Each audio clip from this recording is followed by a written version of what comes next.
follow pretty much the lardy, or how do you? Pretty similar. Is it? I would think, yeah. I've been looking for a little bit easier transition, softer dog. Um, Force fetch, a lot of people, I think, get carried away about having to use how much pressure and how quick. And a lot of times, force fetch, I mean, it's maybe as tough a traumatic spot in their life as you can get. I mean, Right. where all of a sudden kind of things start to get kind of brutal, or can. And I try really hard not to. Force fetch is really one of the big starts of learning how to respond to pressure. And we're trying to shape that when we, most of our corrections, our mistakes, what happens to the dogs when we're collar conditioning or force fetching. A big part of it is not just getting them used to it or just getting them to do the tasks we want. I'm trying to mold those dogs into responding the proper way, you know, not laying down and quitting, or not, you know, bolting, you know, not refusing to sit when I ask them to sit.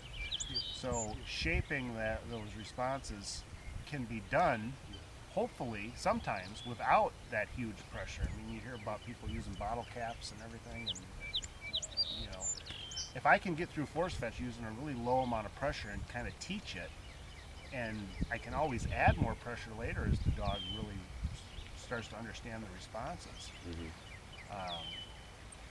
So to me, it's a careful process.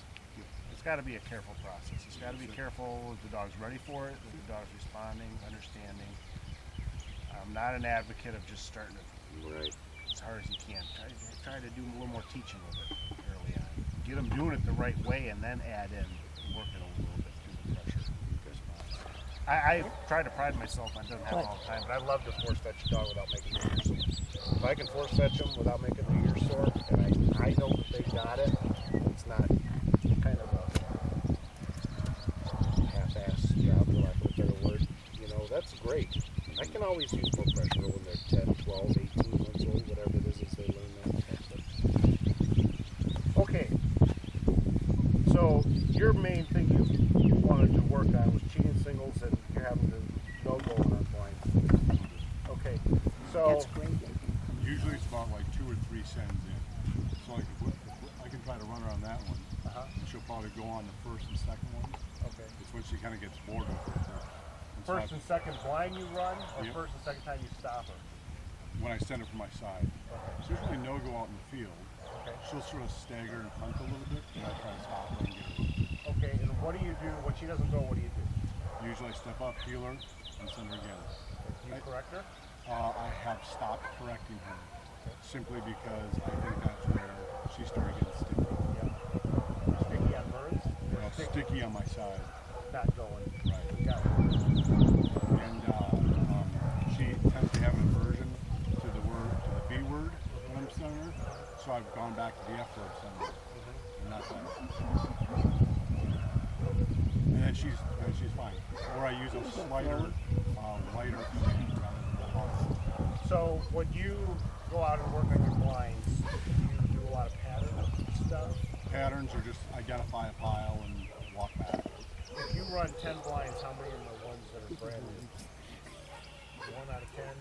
5 out of 10? Maybe 1 out. So you're doing a lot of stuff that she sees, and so when you have some blinds that you'll run and repeat, and she'll still go on them when you get to that. Yes. Well, let's run this blind. You know where the blind is? I can see it. That's on the top. Let's step over here and run it and watch and see what happens. What maybe we'll do. Do you want to? Should we put out a couple more different blinds for her? Do you want to run the same one a couple times? Let's go on the same one because that's where she tends to. We can even move the angle a little bit. Yeah. Let's do it. I want to see her go and not go. Just up there. Yeah, let's move over where we can see that pile clear.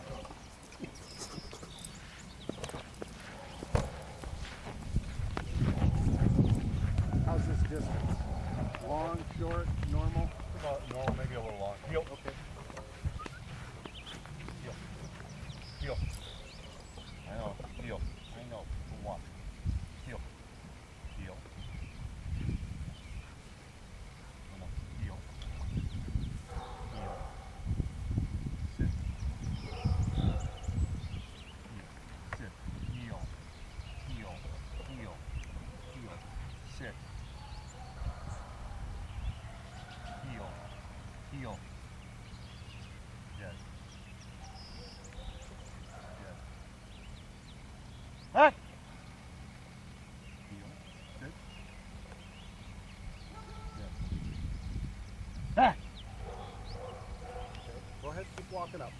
going to pull forward with the collar. Nice. Grab a hold of her collar and pull her.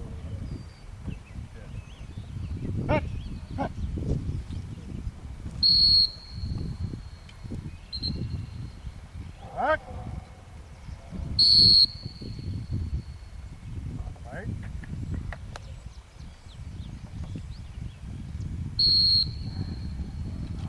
Back.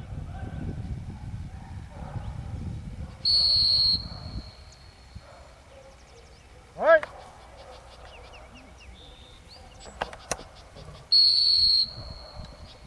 Back. Back.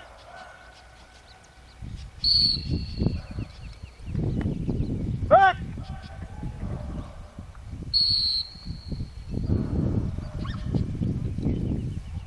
Back.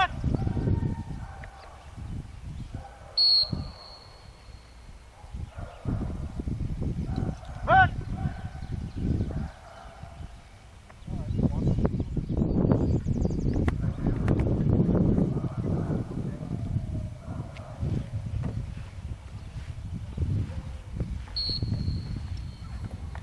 Ah.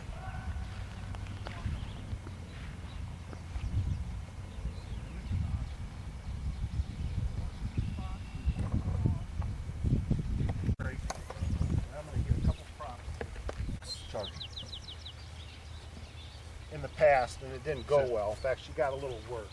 So what I'm seeing here is this dog, she doesn't quite have her pressure response issue right, because he can't correct her in some way where she says, oops, I'm sorry, I'll go now. She doesn't understand that process. We have to help her understand that process. Now, I think you're contributing to it a little bit.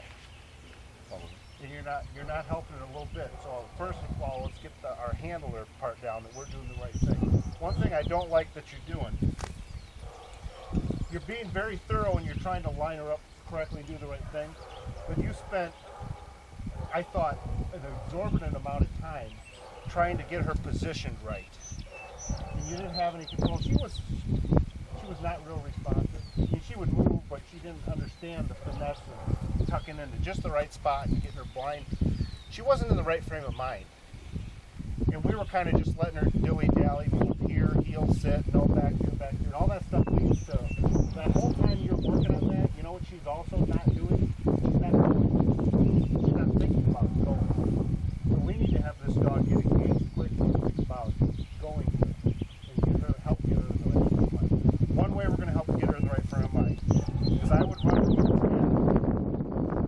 This is a whole new conversation on how to properly use leashes, and we can get to that too. But what I want to do is when you come to the line to run, I want you to help get her in the right spot as quick as possible. Dead bird, use your cue to kind of prep her, and we're going to try to send her quicker. We're not going to wait for her to do everything perfect, because I think she's kind of using her time messing around here. The slower I don't do this, the slower I don't have to do that. Does that make sense? You know what I mean? She's spending this, she's probably smart enough to kind of know what was going to happen there. You know what I mean? She's had enough work. When she came out here and saw what was going on and she looked behind her, this kind of feels like one of them blind deals, I think, ain't it? And she gets validated by the extra time we spend as a handler kind of dinking around, trying to get them perfect. And they're almost sitting there chuckling at us like, this is great. As long as I don't heel right and I kind of do this and I kind of look over here, he's not going to send me. We want to get that out of her mind. So that's what we're going to do as a handler. What we're going to do, I'm going to put some white bumpers out there. We need to develop, in fact, we can just put them right over here.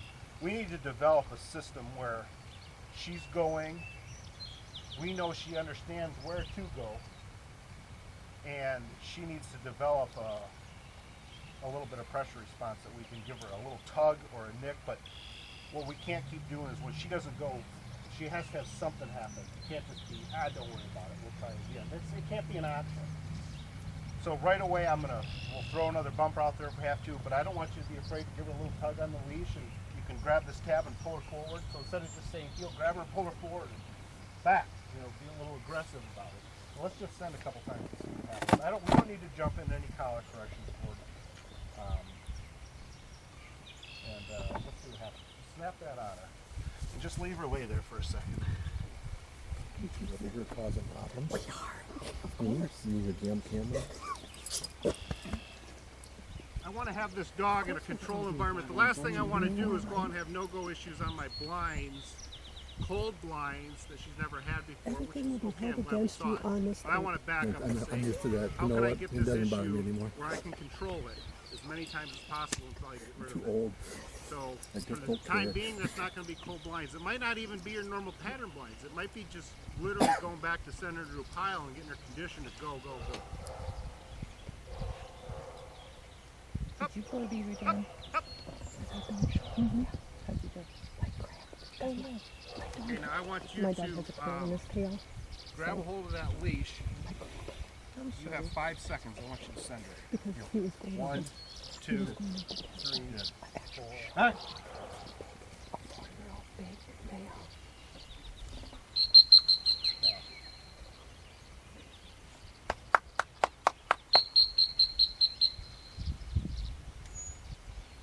As soon as she starts to come in the heel position, as soon as you can grab that tab, I want you to grab it, and I'm going to start counting again. 5, 1, 2, 3,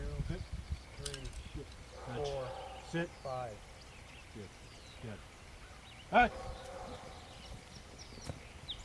So we as a handler are going to pick up our pace. Now, if she doesn't go, Here. we're going to grab a hold of that leash and we're going to give her a little snap forward, pull it forward like you kind of pissed at us. Hey, come here. I like training tabs. You anticipate her that she'll keep going fine or will she stop there? Sit. Sit. Give. Sit. Sit. Save that for when she Yeah. goes. Back. Here.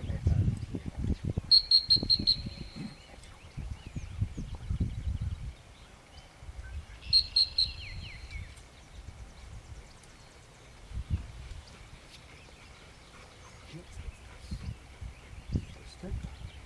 1, 2, Back. okay. Let's move back over here. In fact, I want you to receive her over here. And we'll send to this point.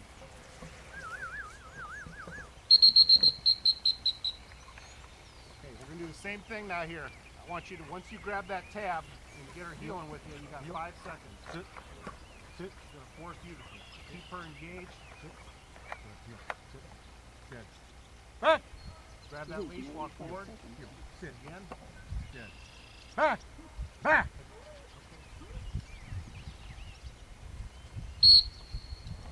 Back.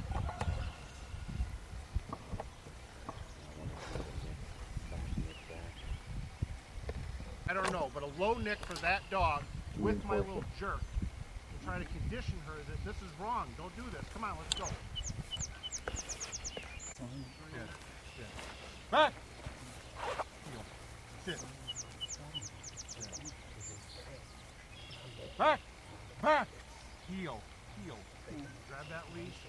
Did you give her a nick or no? Yeah. Sit. Sit. Dead. Back. Back. Sit. Back. So when I gave her that back, she left off. It is. It is, but she's got to work through it. She can't be afraid of it.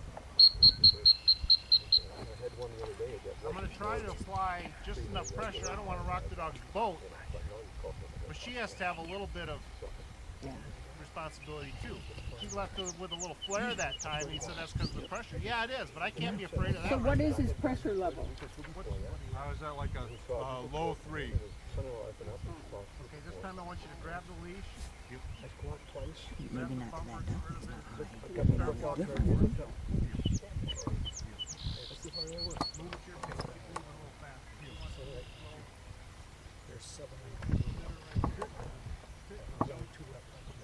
Back.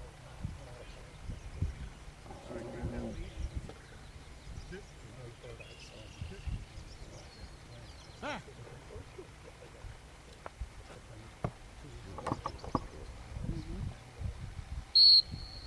Back. What's going on? This girl, how do we end here? How do you feel about what we did? What we're doing? Is it more work than normal, less work than normal, more trouble than normal, less trouble than normal? and I'm talking to mostly talking about the Probably slight improvement, but she does pretty well on identified piles generally. Did we have her no? She went to this pile every time. She did. Yeah, I believe She did. So this, in my mind, this dog needs a lot of repetitions of doing it right. Of cold blinds, you think? No, I would start at my pile, and then I would have an identified blind, and I think we're going to let her rest for just a second. We're going to do them again. The dog needs a lot of repetitions of doing it right. You can't come out and I have no-go on 3 blinds and went 3 times. I need her to go like 15 times and no-go twice and start that ratio. I don't know what that ratio normally is for you, but we need it to start getting better. And if that means I have easy sends too, that's fine. I think that what I want to practice again is I think you're very into your obedience, which I know is important, it's very important, but she's using all this bleed time here, and her mind isn't on going. It's every time it's kind of on thinking about shutting down and not doing it again. So the last time he sent her, what I told him is I said, don't say another word to that dog, grab the tab, and the next thing you say to its back. And what happened? He grabbed her, she came down, sat right away, looked out there, without you saying a word. And I catch myself all the time, I'm guilty of want to hear myself talk. I just want to hear myself give them commands. It's like they're about to sit, but I have to say sit anyway. They're coming in to heel properly, but I say heel anyway. I think this dog needs a little bit of the silent treatment. Pull her into position, pull her up a little bit. I'll bet she'll sit down on her own dead bird, back, and get her moving. But the more times she hears sit, here, no, here, sit, sit, sit. You hear that? Yes. This is what an attitude does. Does that make sense? You're naughty. We need her attitude when she's thinking about going. We don't need her thinking about And now you sitting. gotta We go don't need her there. thinking No, about you should going. see We this don't need to is think picture. about Looks like going side to side. it's We like, need to oh think shit, her- she's in trouble. I gotta get somewhere. I gotta get somewhere. I gotta get somewhere. So that's Just gonna like your be mother. quick reps, less of us talking to her. That's where the tab helps. Just grab her, come her in, back. So what I'm gonna do is I'm gonna throw one bumper out there, and I think she's got enough retrieve in her that she's very capable of understanding what we asked of her. She's got some knowledge about going, I can tell. Because she knew when she didn't go and she was about to have a little trouble, she started, Kind of move, kind of. yeah, she started acting like, I know something's going to happen. And then she came back and she went that time. Don't be afraid of that little trouble. If she starts giving you a little bolt like that, maybe I have a little longer leash on her. But I want to stop that behavior and say, well, good, I'm glad you're bothered. You're supposed to be bothered. You're supposed to try to do something besides not go. You know what I mean? So don't be afraid of her. You know, she got a little this and she did that. Well, you're getting through to her a little bit. Now, I'm not asking you to use a bunch of pressure and turn that into a problem, but realize when that was happening, she was a little frustrated that she knew what was going to happen and she didn't like it. And then we kind of catered her into, yeah, put your energy in and go do this on the right way. Lots of sends. Don't talk to her too much. Lay out the obedience. Use the obedience on your mark stuff you want to. Try to lessen your amount of commands here. You want to exhume that we're coming up here quick and we're going. I ain't got time for you to mess around. We're going. I don't care if maybe you're not looking in the right spot. We're going. Now, if you get her in a position, a lot of times, and you guys know it, if you've had this issue, you look down and you kind of feel, sometimes you kind of feel like you know she's not going to go this way. You know what I mean? Do you feel that sometimes? Okay, once in a while, if you have the feeling like, wow, I'm about ready to send her and I know she's not going to go, don't give her the chance to not go. Grab her and pull her up a little bit. Identify your pile if you need to. Walk floor a little more. Turn up. Come here now, pay attention. Give her a little jerk. See if you can hopefully then have that where you think she's going to go. So every once in a while, we're going to help this problem a little bit too as a handler by not sending them when we know they're not going to go. I don't want the no-go. I want to try to eliminate as many no-goes as we can. Have a lot of good reps.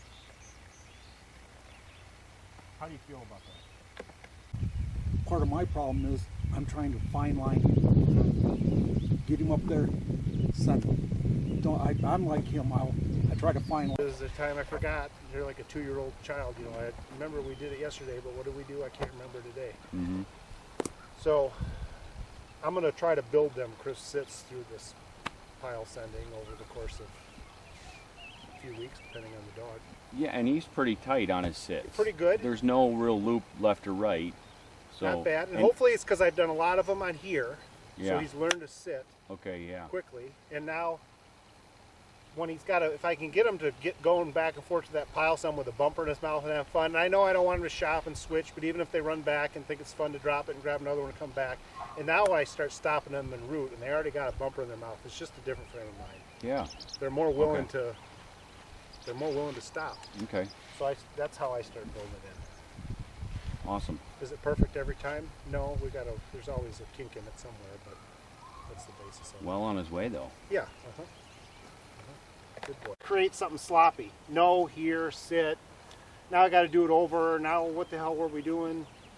So if this dog's raw and doesn't know how to turn the right way yet, I've identified the pile. Maybe I don't throw it. Maybe I sit him there like this. Sit. Now I know I've identified the pile and I want to work on my right hand. I'm going to work on this sit straight first. Sit. No. Sit. Here. Sit. Sit. And I'm just going to step over to this side and try to use see how he's already turning that way back? Okay, got it. Almost like you're doing your over, but I'm going to start emphasizing and then I'm going to go the other way. Sit. Sit. So you're not just going to immediately go to this and this. I'm going to back and just encourage it. He rolled. I had the one this winter that every time she approached the pile, she'd growl "Arr!" and pick up the bumpers. It was kind of cute. Dave does that.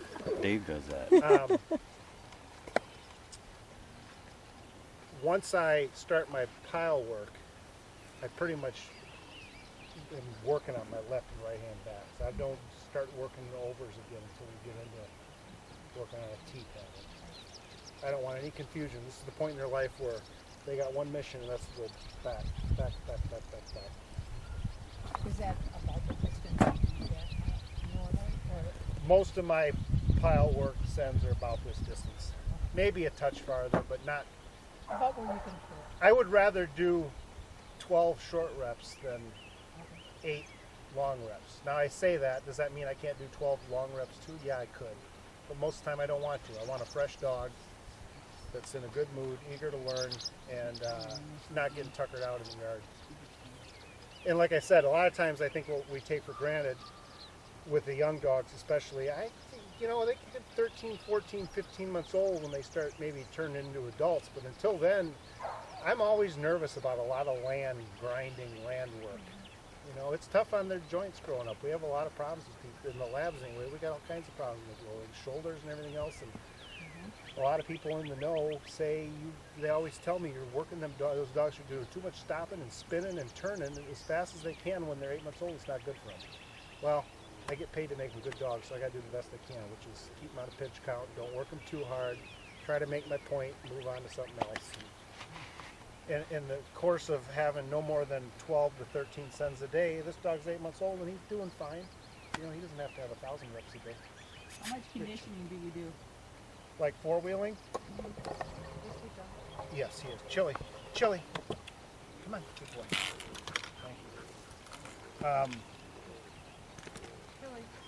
Thank you. I believe in it.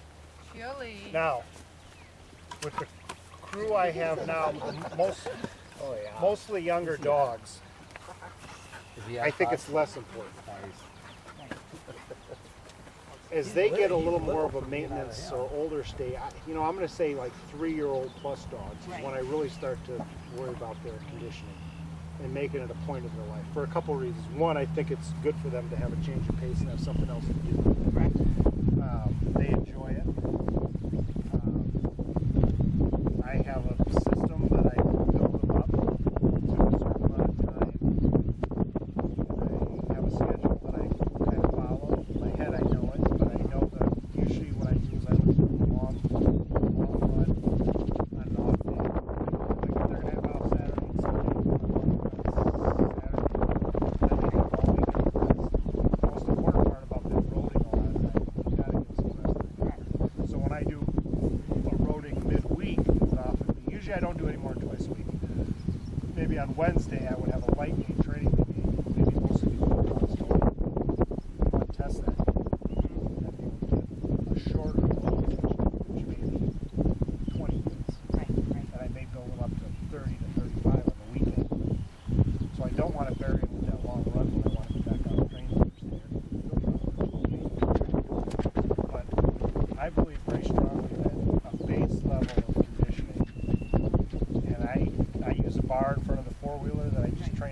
behind, and they'll trot alongside me and train me to the state. You don't hook them to the barn. I don't hook them.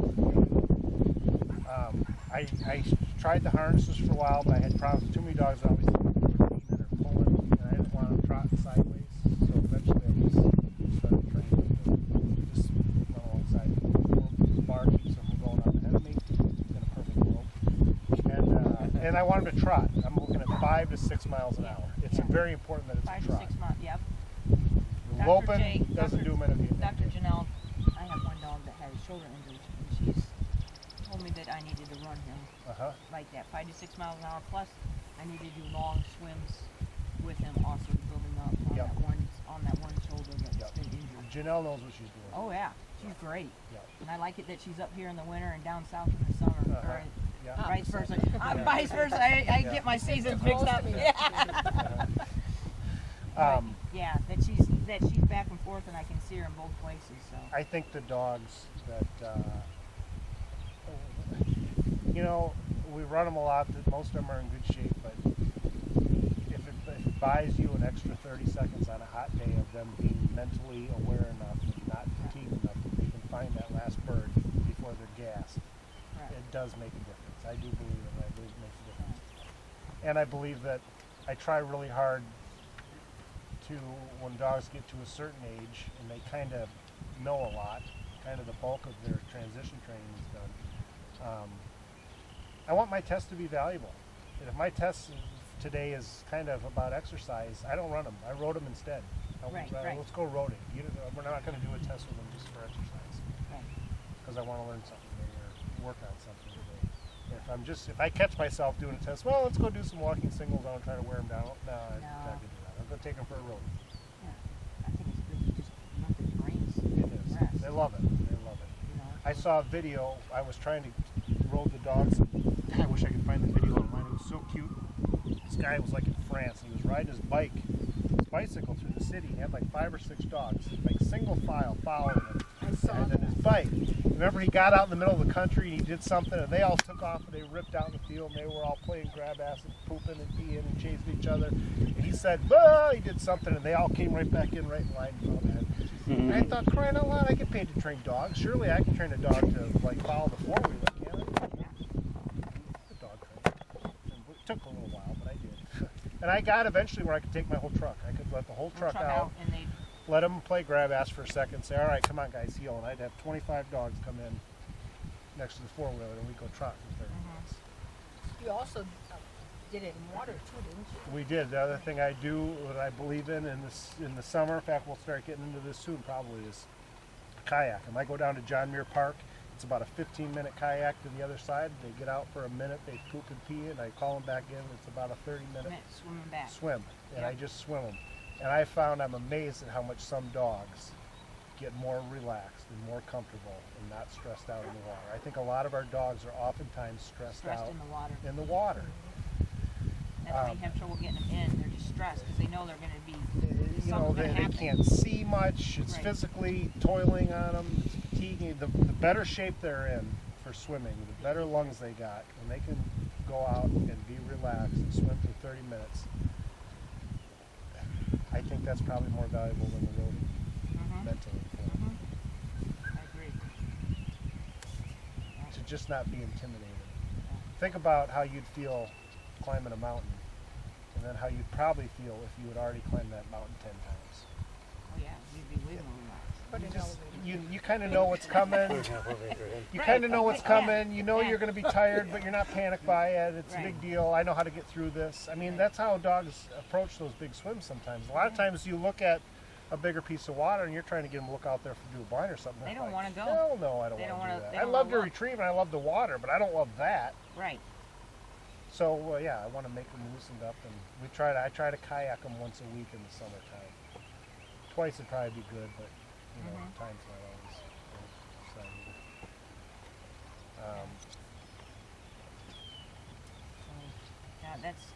That was Dr. Janelle told me that I needed to do that and get his muscles, especially swimming. She says he's got to swim. Yep. Got to swim. And I sort of had times I didn't have access to a boat or a place to do that, and I put a pile of white bumpers and make them swim by or take over down the channel for 100 I yards. go over here and just swim down the Swim channel. down the end, swim it back. Back. There you go. Swim down, swim back. I put Yeah. out 5 bumpers to have him do that 5 times. Yep. It's good fun. What other questions or stuff do we got?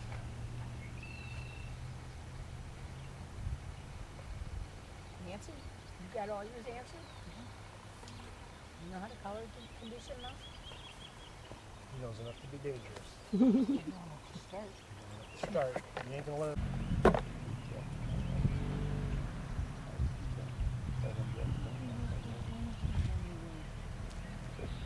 think they changed their mind. Doikin. I know they go down my road and then they're supposed to turn. 30, 40 of them some days. They're supposed to turn.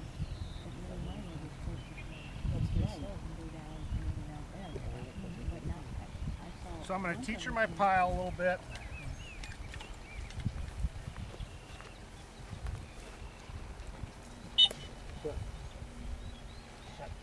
Set.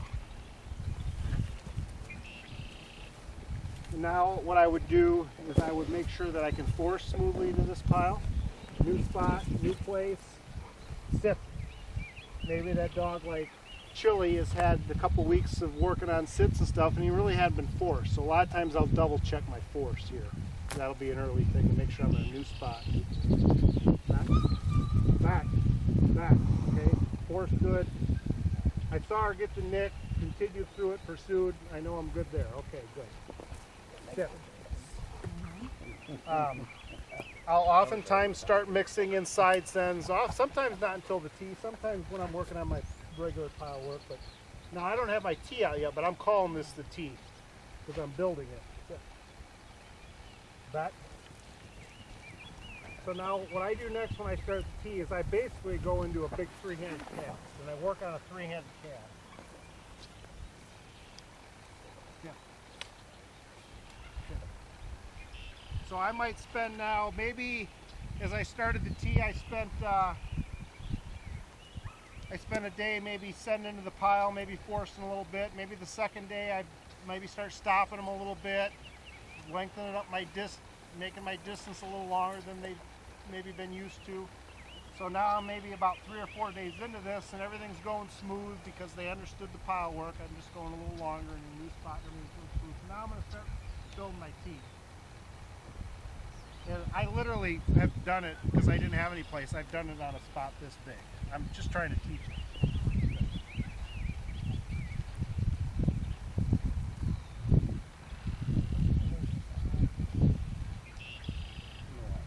Hey, hey, hey. Hup. All right, now let me emphasize this. I want my piles to be visible. Yeah. You know, I wanted to look over and see that function.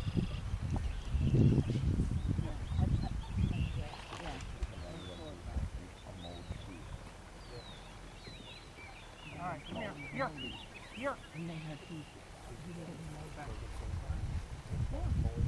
Here, hey, come here. Come on. Here, here. Yippee.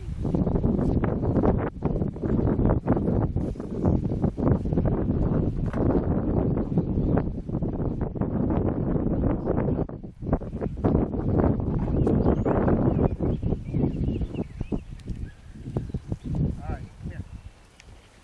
Here. Here. Once I have them going to my overs like this, I'll pretty much, I've kind of identified them.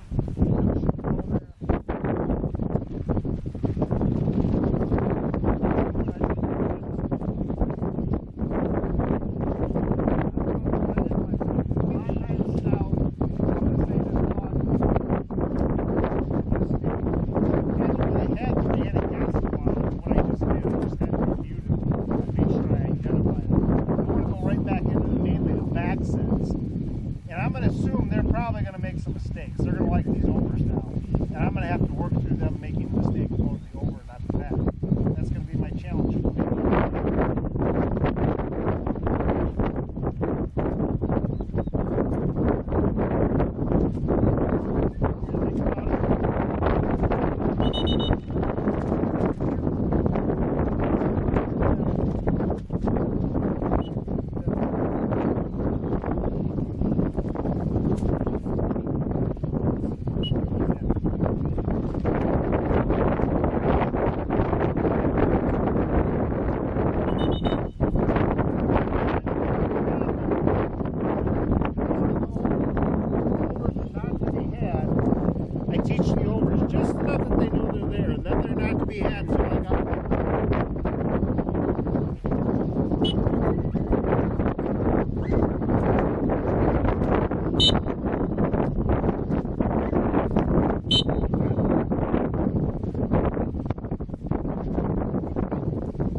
That's going good. We're going to the pile. We've introduced the overs. She's kind of got excited about them. I messed up my back. She's wanting to go overs instead. We've concentrated on just the backs, sometimes for a day, 2 days, third day. Finally, they give up the overs. All right, they give it up and they say, all right, we're doing the back pile. Now we do the overs. Back. There. There. Over. No. No correction. Here. There. Good. All right, good.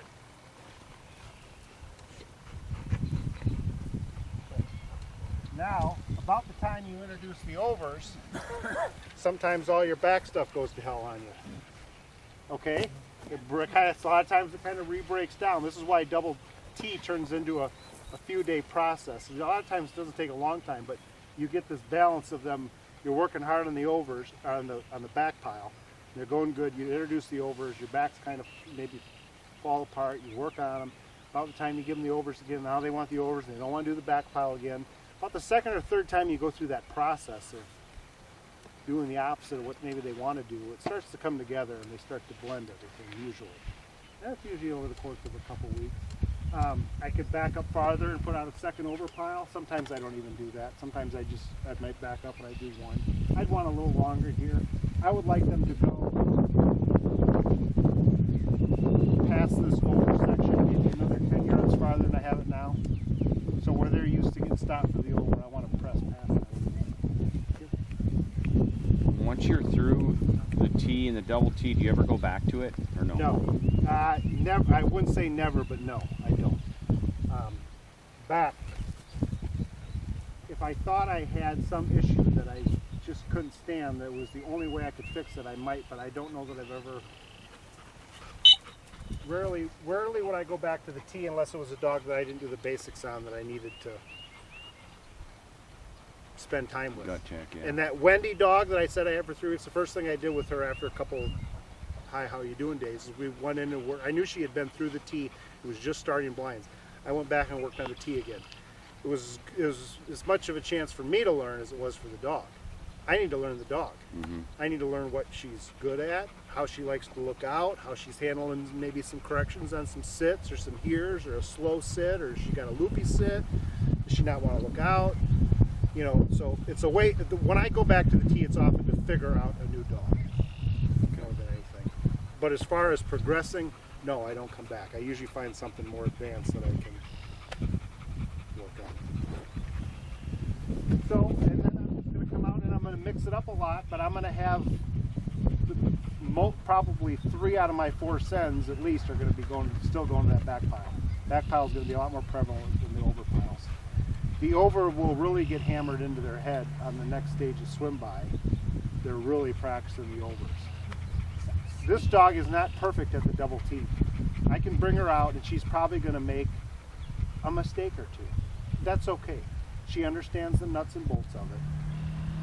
She understands how to get out of trouble. When she does it wrong, she can snap in and, you know, usually the next time do it right. A lot of my clues of when I think I'm done or I have it good enough is how my dog's responding when they make a mistake. If they make a mistake and it turns into a battle and they make the same mistake 10 times over or 10 different mistakes before they make the right one, I'm not ready to move on. But if she comes out here and I do this and she goes to the left, I say, no, you know, bad dog, pay attention. And, oh yeah, I'm sorry, gives you the back pile. I mean, she's getting it, she knows it. I don't need it all perfect today. So did you teach them to handle the bumper back and forth? You bet. Back. So hopefully, from our earlier pile work, they've got a little cat in the back with the bumper in their mouth. And now I like to encourage it before swim by. Sit. Sit. Sit. Over. Good. Hey. Over. Over. Good dog. So I want to be able to get them to do that too. Visible piles out there is going to help you. Big pile of white bumpers. I think I did it this winter with white buckets. I had tall grass and the place wasn't mowed. I put white 5-gallon buckets at my spots. And I did buckets. I don't want there to be any confusion about where my piles are. What about the angle backs? I don't do it. At all? Not at all. The what? Angle backs. Oh. The way we train is we get into our pattern lines. They start learning. Not so much that they learn what the difference is between this cast and this cast and this cast. It's direction change. Stopping you because you're going the wrong way, you need to go somewhere different. And they start to pick that up. I don't do a drill, casting drill necessarily. I really don't at all. I'm trying to think what else would. The yard work is beautiful because if you got this fairly solid, you know, it leads into the next stage being you kind of got the tools built up to do the next stage. If they understand going back and forth like she just did, you know, they pick it up on the swim bike quicker because they kind of get it, handle with a bumper in the mouth. So your pattern blinds are about from through to the end of the field? Yeah, I wouldn't. If I had, again, it's what I got. Yeah. But if I had this place, heck yeah, I'd put one over on by the pine trees over there and one up the middle, and I'd rather there not be water in the way. But yeah, that distance to the gate out there, maybe, you know, that distance. I want them to be far enough, and I want them to be pretty wide open. I'd like them to be in a perfect 70, 80 degrees. Enough that I'm going here, and I'm going here. I got room between.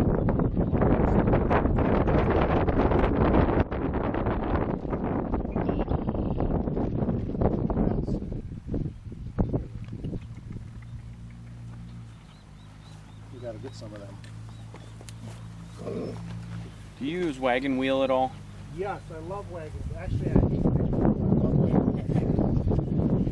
Force the heck out of me. I hate doing it.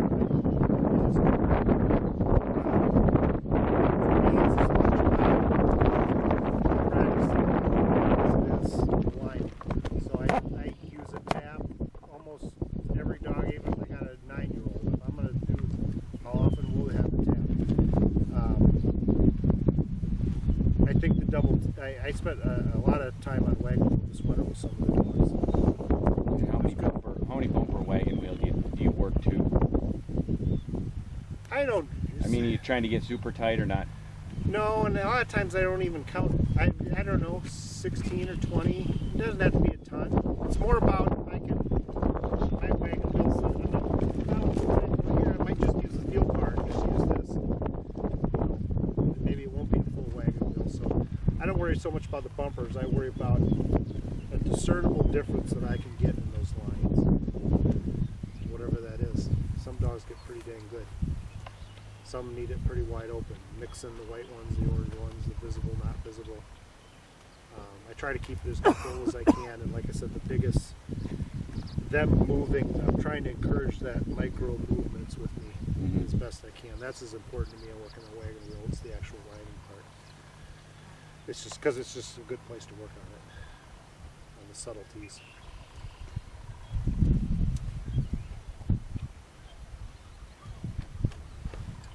Everybody got a suntan yet? Susan, to move her off of a mark that went down to watch the other mark. Oh yes. So I slapped her in the face. She did. why does that not surprise me? What did you I say? said, why does that not surprise me? It worked though, didn't it? It did. Okay.